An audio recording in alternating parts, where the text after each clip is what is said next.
There is nothing quite like the element of surprise.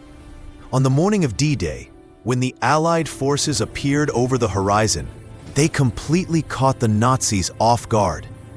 The German forces were not ready for such an enormous attack, at least not in this location.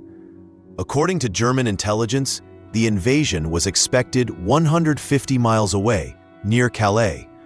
Because of this, most of their troops had been moved to defend that area. So, while the Nazis were defending an empty beach, the Allies stormed their way into Normandy. This move ultimately helped them win the war. The Nazis had been completely tricked.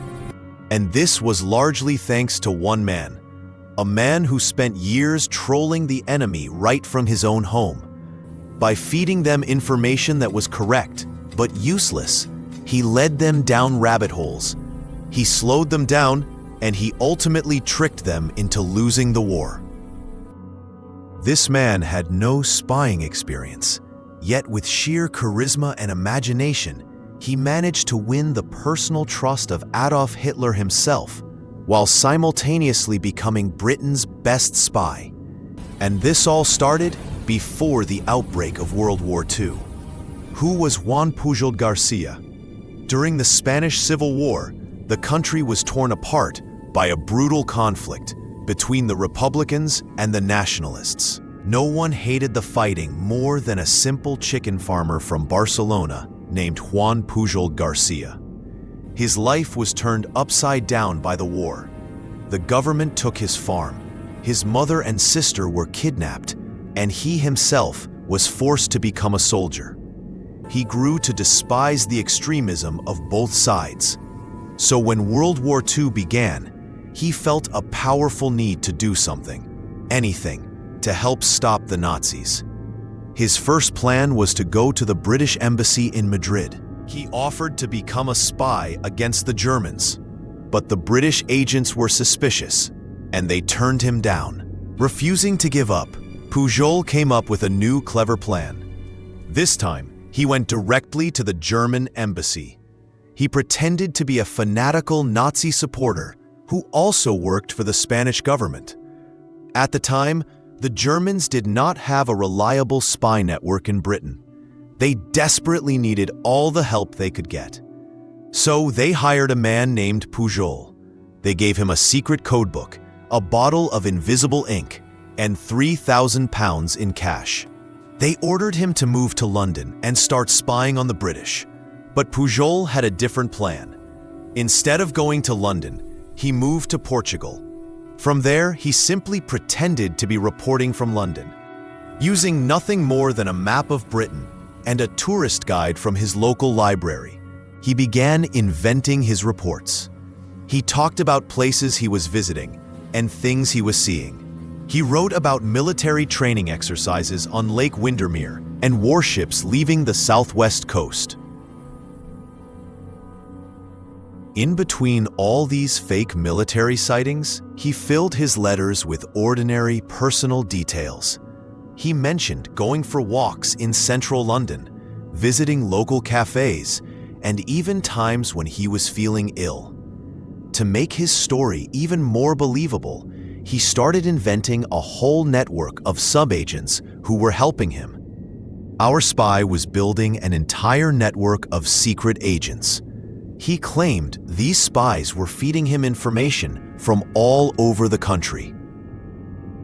There was the Swiss-German businessman stationed in the city of Liverpool, then the Venezuelan student up in Glasgow, the Portuguese man living in Wales, and even a pilot who had agreed to carry his secret letters from London. Each one of these agents had a detailed backstory with family members that our spy would talk about for a long time. But of course, none of these people were real.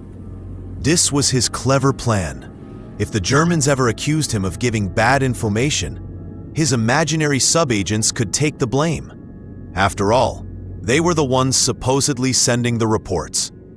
Each letter he sent was so long and so detailed that the Germans started to believe him. They were so convinced, they even started sending him $500 every month to pay for his network of agents. That is like $11,000 in today's money. But this was only the beginning.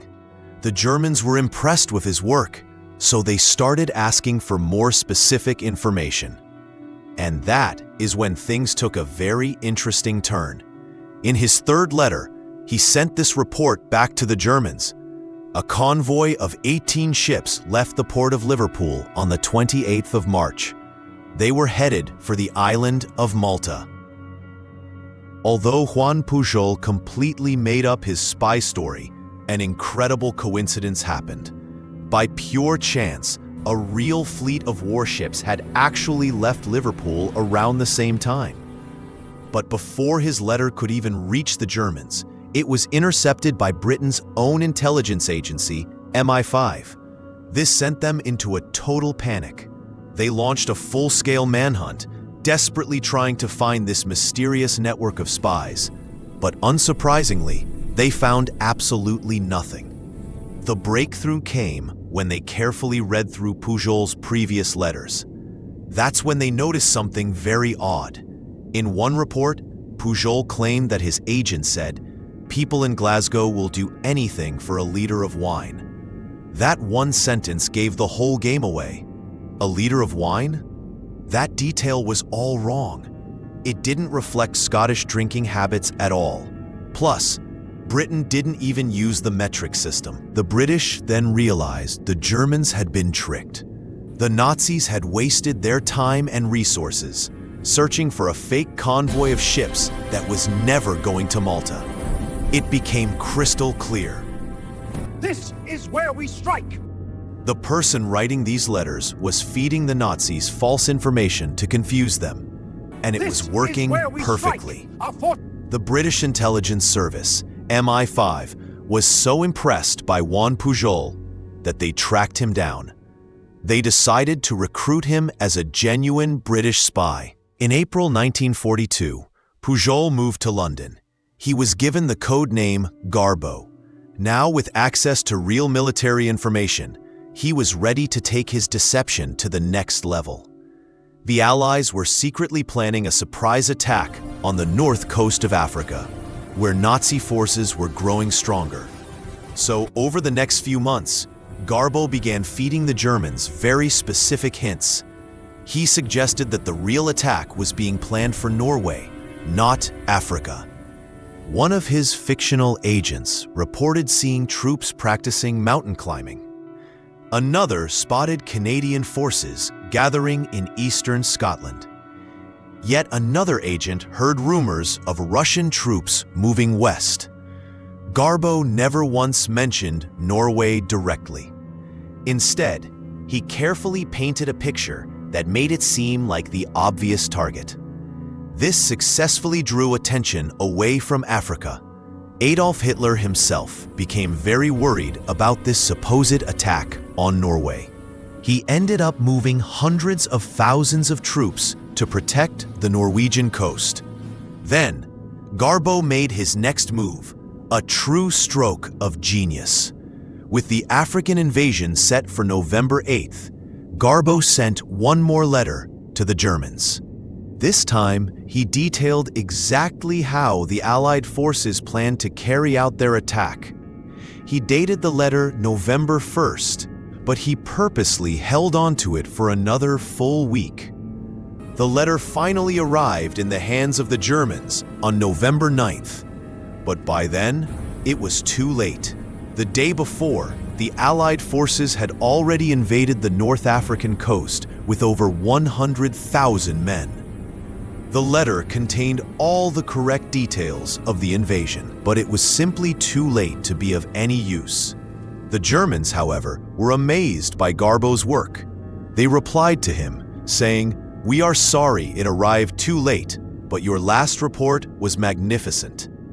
Over the next several months, Garbo continued to add more members to his fake spy network, bringing the total to 27 imaginary agents.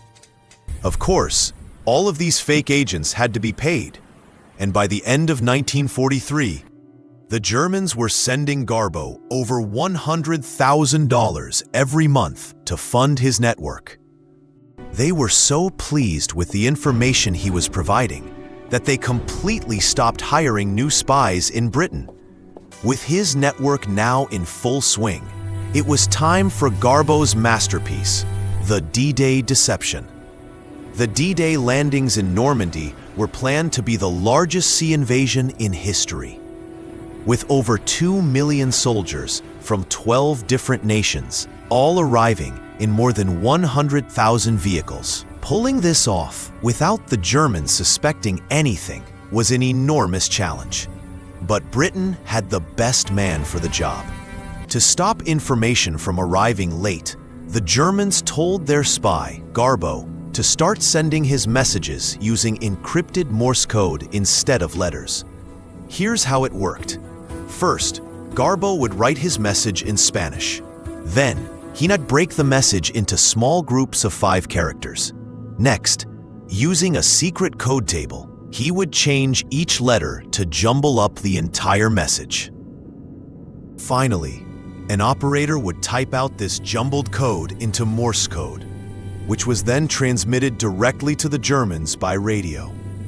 Now, with the power to send information faster than ever, Garbo began to plant the seeds of doubt in the German high command. His work would be vital for the success of D-Day.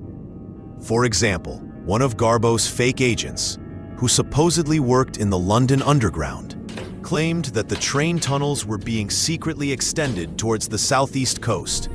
This agent also reported that large amounts of ammunition were being moved through these hidden tunnels.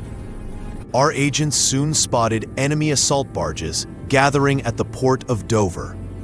At the same time, convoys of Canadian troops were seen arriving in Southampton. To add to the illusion, Agent Garbo himself began inventing an entire fake army of US soldiers. He reported large numbers of them gathering in the southeast of England. All of this fake activity was designed to point towards one thing: a massive Allied attack on Calais, the closest point to mainland Europe. To make Garbo's lies seem real, the British started planting fake evidence all across the southeast. They cut fake airfields into farmers' fields and placed hollow wooden plains along the sides. When German planes started bombing these fake sites, we knew our trick was working. The deception grew even bigger. A gigantic fake oil storage facility was built near Dover. Photos of King George himself visiting the site were even placed in the local newspapers. Using Hollywood-style movie sets, they turned modest boats into the appearance of enormous battleships. Inflatable tanks were placed everywhere across the countryside. They had built an entire phantom army, made of fake soldiers, fake vehicles, and fake supplies. This grand illusion completely distracted the Germans from the real preparations that were secretly underway for the true invasion. The Allies had one major goal: to convince the Germans that the attack on Normandy was just a trick.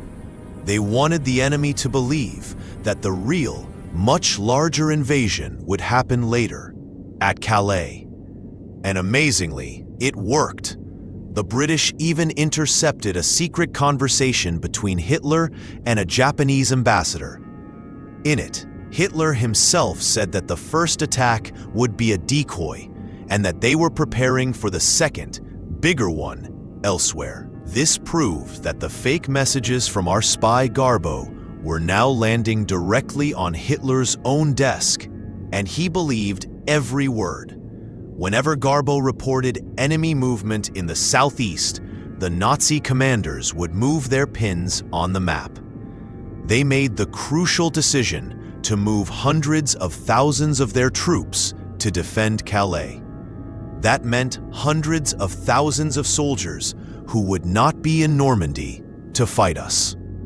Then, on June 5th, just one day before D-Day, Garbo sent a critical message.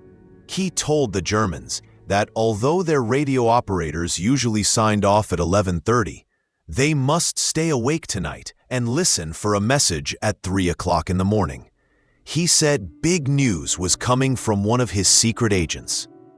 Right on time, at 3:00 a.m., Garbo reported back. He told them that vomit bags and extra rations had been handed out to the Allied soldiers.